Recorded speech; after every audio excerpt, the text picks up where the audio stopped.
அகிலமெங்கும் உள்ள தமிழ் நேயர்கள் அனைவருக்கும் பரம்பரை ஜோதிடர் உங்கள் மனோ பாலாஜியின் அன்பான வணக்கம். மீனராசியில் பிறந்த அன்பர்களுக்கு ஜூலை மாத ராசி பலன். இந்த மாத நவகிரகங்களின் பெயர்ச்சிகளால் உங்களுடைய ராசிக்கு எப்பேற்பட்ட ஒரு மாற்றமும் முன்னேற்றமும் ஏற்பட போகுது அப்படிங்கிறத பற்றி இந்த பதிவில் இப்போ நம்ம சிறப்பாக பார்க்க போகிறோமுங்க. ஃபஸ்ட் டைம் பார்க்குறவங்களா இருந்தீங்கன்னா சப்ஸ்கிரைப் பண்ணி பெல் பட்டன் அழுத்தி ஆல் ஆப்ஷன் கொடுங்க. மீனம் குரு பகவானின் அருளை பெற்ற அற்புதமான ராசி மீன ராசி. எல்லாரும் நல்லா இருக்கணும் அப்படிங்கிற ஒரு நோக்கத்தோட தான் கஷ்டப்பட்டாலும் மற்றவங்களை கஷ்டப்படுத்தக்கூடாதுங்கிறதையும் ஒரு குறிக்கோளாக நினச்சி வாழக்கூடியவங்க தான் இந்த மீன ராசிக்காரர். இந்த மீன ராசிக்காரர் எவ்வளோ பெரிய ஒரு நல்லவங்க உள்ளம் கொண்டவங்களாக இருந்தாலும் ஆனால் நல்லவங்களுக்கு தகுந்த மாதிரி எதுவுமே அமையலைங்கிற ஒரு வேதனைப்படுறதும் இந்த மீன ராசிக்காரர் தான் சமீபத்தில். காரணம் ஜென்மத்தில் சனி ஆச்சுங்களா. அடுத்தது 12ஆம் இடத்துல ராகு. அடுத்தது பார்த்தோம்னா இதுக்கு முன்னால் அதாவது குரு 4ஆம் இடத்துலேருந்து 5ஆம் இடத்திற்கு பெயர்ச்சியான இந்த சூழ்நிலையில் இந்த ஜூலை மாதம் உங்களுடைய ராசிக்கு அதாவது புதன் 4ஆம் இடத்துல சஞ்சாரம் பண்ணிகிட்டு இருப்பாருங்க. இந்த 7ஆம் தேதி 5இல் இருந்து 4ஆம் இடத்திற்கு அதாவது வக்ர நிலை திரும்புவார். அப்போது உங்களுடைய தன்மையான ஒரு யோகங்கள் பார்த்துட்டோம்னா தகுந்த மாதிரி செவ்வாய் பகவானும் 2ஆம் அதிபதியாக இருந்து 3ஆம் இடத்துல சஞ்சாரம் பண்ணிகிட்டு இருப்பாருங்க. இன்னொன்று பார்த்தோம்னா சூரியன் உங்களுடைய ராசிக்கு அதாவது 4ஆம் இடத்துலேருந்து 5ஆம் ஸ்தானத்துக்கு பயிற்சி ஆகக்கூடிய இந்த காலகட்டம் இந்த மாதத்தில் கண்டிப்பாக உங்களுக்கு எவ்வளோ ஒரு நெருக்கடி எவ்வளோ ஒரு சிரமங்கள். நாம் அடுத்தவங்களுக்கு பார்த்து பார்த்து நல்லது பண்ணுறோம், உண்மையை சொல்கிறோம், யதார்த்தமான குணமாக இருக்கிறோம். ஆனால் அதுக்கு தகுந்த மாதிரி நமக்கு எதுவுமே இல்லையேங்கிற ஒரு கருத்து வேறுபாடு நிவர்த்தியாகக்கூடிய ஒரு காலம். காரணம் என்னென்னா ஜென்மத்திலேயே சனி உங்களுக்கு ஜென்ம சனியாக இருந்து இந்த சமீப காலகட்டங்களில் ஒரு 5-3 அதாவது 5னா கிட்டத்தட்ட ஒரு 4 வருஷமாக பட்ட சிரமங்களுக்கு நிச்சயமாக ஒரு மாறுதல் பிறக்கக்கூடிய அளவுக்கு சனி பகவான் வக்ர நிவர்த்தி ஆக போகிறாருங்க இந்த மாத கடைசியில். குரு பகவான் பார்த்தோம்னா 5ஆம் இடத்துல இருந்து ஒரு அற்புதமான உங்களுடைய ஜென்மத்தை உச்ச பலத்தோடு பார்க்கும்போது பளிச்சுன்னு ஒரு வெளிச்சம் பிறக்க போகுது. புரியுங்களா? அன்பு சார்ந்த விஷயங்கள் உங்களுக்கு சாதகமாக அமைய போகுது. எது நம்ம ஆசைப்பட்டோமோ அதை அடைய போகிறோம். எதையை நோக்கி நம்ம கடந்த காலத்தில் நம்ம நினச்சி நம்ம பிரயாணம் பண்ணணுமோ அது சக்ஸஸ்ஃபுல்லாக ஆக போகுது. வாழ்க்கையை தடுமாறி போச்சு, நிலை மாறி போச்சு, நம்ம எதிர்பார்த்தது எல்லாமே கைவிட்டு போயிடுச்சு அப்படிங்கிற ஏக்கம் நிச்சயமாக அது தேவையே இல்லை. நம்மளுடைய வாழ்க்கையில் பணத்தை இழந்தோம், பொருளாதாரத்தை நஷ்டத்தை சந்தித்தோம், வேலையும் இருந்தும் அதுலேயும் ஏதோ கடமைக்கு வேலைக்கு போகிற மாதிரி கட்டாயத்துக்கு வேலைக்கு போகிற மாதிரி ஏதோ நம்ம பொய் ஆகணுங்கிற ஒரு வீரியத்துக்காக வேட்டையாடுற மாதிரி வாழ்க்கை போய்ட்டு இருந்தது பார்த்திங்களா. இது மாறுமான்னு எதிர்பார்த்தது காலம் மாறவே இல்லையே அப்படிங்கிற ஒரு ஏக்கம் தீரக்கூடிய ஒரு சந்தர்ப்பமாக வருடக்கோள்களுக்கு தகுந்த மாதிரி மாதக்கோள்களும் பெயர்ச்சிகளும் நமக்கு சாதகமாக இருக்க போகுதுங்க இந்த ஜூலை மாதம். சரிங்களா. இந்த ஸ்தானத்தை அடைகிறதுனால 12ஆம் இடத்துல ராகு கண்டிப்பாக ஏதாவது பிரயாணங்கள் போக வேண்டிய சந்தர்ப்பம். அயன சயன போக சுகஸ்தானத்தில் உங்களுடைய ராசிக்கு ராகு இருக்கிறதுனால திடீர் ஒரு மன மகிழ்ச்சி கொடுக்கக்கூடிய வாய்ப்புகள். ஏன்னா கடந்த ஸ்தானத்தில் பார்த்துட்டோம்னா நமக்கு எல்லாம் தேடி வந்த மாதிரி வந்தது, விரும்பி வந்தது, நாம் விரும்பும்போது நம்மளை விட்டு விலைக்கு போயிடுச்சு. அது மட்டும் இல்லை, அதாவது எல்லாமே நமக்கு அமைஞ்சது, நம்ம பட்ட கஷ்டங்களுக்கு பலன்கள் கிடைச்சது அப்படிங்கிற ஒரு சந்தோஷம் அடையக்கூடிய நேரத்தில் பார்த்தோம்னா அதாவது குடும்ப வாழ்க்கையிலேயே சில தேவையில்லாத சங்கடங்கள் எல்லாமே பெருசாக்கி அந்த ஒரு மகிழ்ச்சி இல்லாத ஒரு சூழ்நிலை உண்டானதுங்க. சரிங்களா. உண்டானது மட்டும் இல்லாமல் அந்த பிரச்சனைகளை தீர்க்கிறதுக்கும் நமக்கு யார் ஆதரவாக இருக்கணுமோ, நமக்கு யார் சப்போர்ட்டாக இருக்கணுமோ, யார் நமக்கு ஒரு பக்கபலமாக இருந்து ஒரு உதவி செய்யணுமோ அவங்களே நம்மளுடைய பிரச்சனைகளுக்கு ஒரு காரணமாக இருந்தாங்க. ஏன்னா மீனராசிக்காரருடைய வாழ்க்கையில் நம்ம யாரை நம்பணுமோ அவங்களே நமக்கு எதிரியானாங்க. ஆனால் இந்த சூழ்நிலையிலிருந்து நம்ம பாதிக்கப்பட்டாலும் யாரையும் நம்ம காயப்படுத்தலை, கஷ்டப்படுத்தலை. ஆனால் நம்மளுடைய காயங்கள் சரியாகணும், நம்மளுடைய வேதனைகள் தீரணும் அப்படின்னு நினச்சி தான் ஒவ்வொரு நாளும் கடவுளையும் வணங்குறீங்க, நேர்மையான வழியிலையும் போகிறீங்க, மற்றவங்களுக்கு கஷ்டம்னா தர்மம் செய்தாவது நமக்கு நல்லது நடக்கணும்னு நினச்சி வந்துட்டுருக்கிறீங்க. ஆனால் இன்றைக்கி வரைக்கும் நம்மளால் வாழ்ந்தவங்க தான் ரொம்ப பேர் இருக்கிறாங்க. ஆனால் நம்மளால் யாரும் கெட்டவங்க கிடையாது.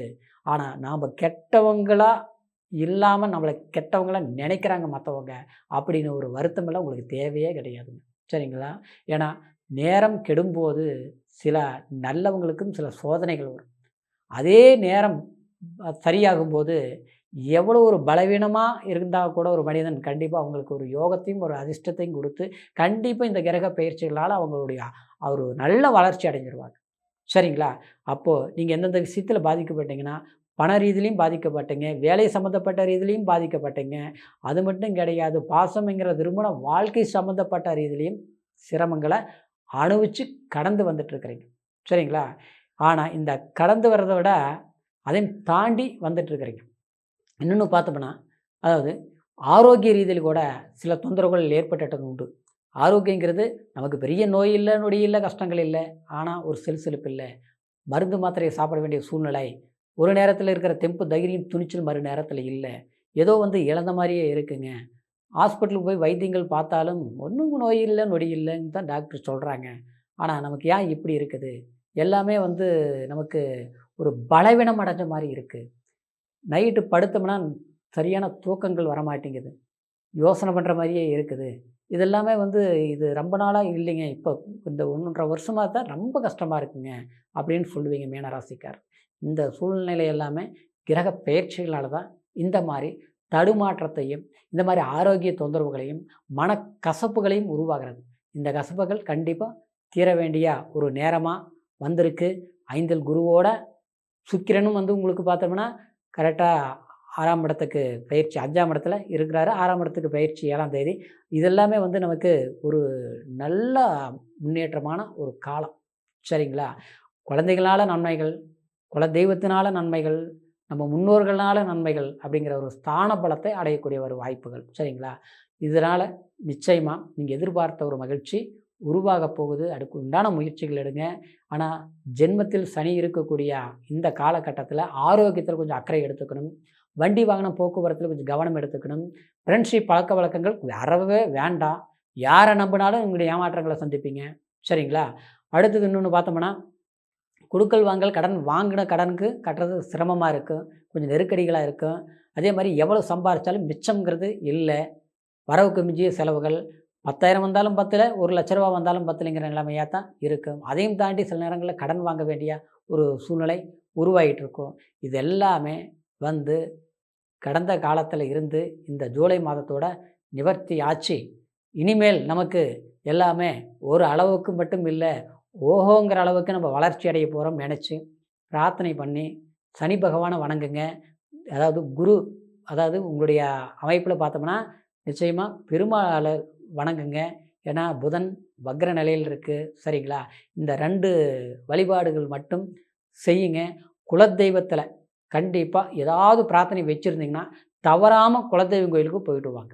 ஏதாவது நம்ம எப்போவும் வேண்டியிருப்போம், கோயிலுக்கு வரணும்னு நினச்சிருப்போம், இல்லை நல்லா போயிட்டே வந்துட்டே இருந்திருப்போம். இப்போ ஒரு 6 மாதமாக போகலை, 1 வருஷமாக போகலை. சிலருக்கெல்லாம் பார்த்தோம்னா குலதெய்வமே தெரியல. அதாவது ஆரம்பத்தில் அவங்க கும்பிட்டுருந்தாங்க ஒரு சாமியை, கடைசியில் பார்த்தா அந்த சாமி இல்லை, குலதெய்வம் வேறங்கிறாங்க. இப்போ குலதெய்வம் எதுனே தெரியலிங்க, ஏதோ நான் மனசுப்பட்ட கடவுளை கும்பிட்டுட்டு இருக்கிறேன் அப்படிலாம் இருக்கும். அதனால் குலதெய்வம் தெரியாதவங்க, அதாவது நீங்கள் இப்போ இருக்கக்கூடிய இதில் சிவனை வணங்குங்க. சரிங்களா?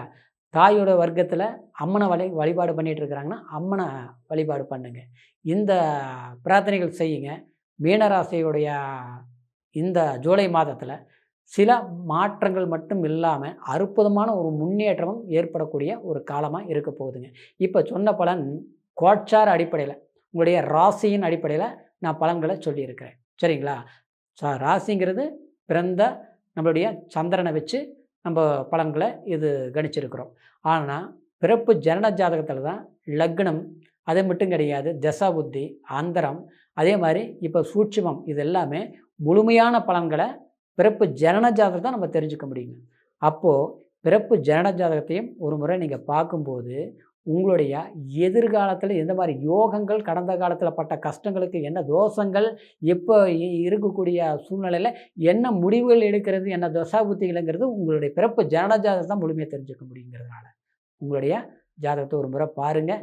இது வரைக்கும் பார்க்காமல் இருந்து நம்மக்கிட்ட பார்க்கணும்னு நீங்கள் நினச்சிங்கன்னா கீழே இருக்கிற நம்பருக்கு ஃபோன் பண்ணி உங்களுடைய date of birth, time, place மட்டும் தெரியப்படுத்துங்க. ஆன்லைன் மூலிமா கூட உங்களுடைய முழுமையான பலன்களை தெரிஞ்சுக்கவும் முடியும். எதிர்கால வாழ்க்கை இப்படி தான் இருக்குங்கிறதுன்னு கண்டிப்பாக ஜாதக மூலியத்தில் உங்களுடைய வாழ்க்கையை நீங்கள் தீர்மானிக்க முடியும். சரிங்களா? மீனராசி அன்பருடைய எதிர்கால வாழ்க்கை இன்னி வரக்கூடிய காலம் சாதகமாக இருக்கணும் அப்படிங்கிற ஒரு வாழ்த்துக்களோட மீண்டும் அடுத்த பதிவில் சந்திக்கும் வரைக்கும் நன்றி. வணக்கம்.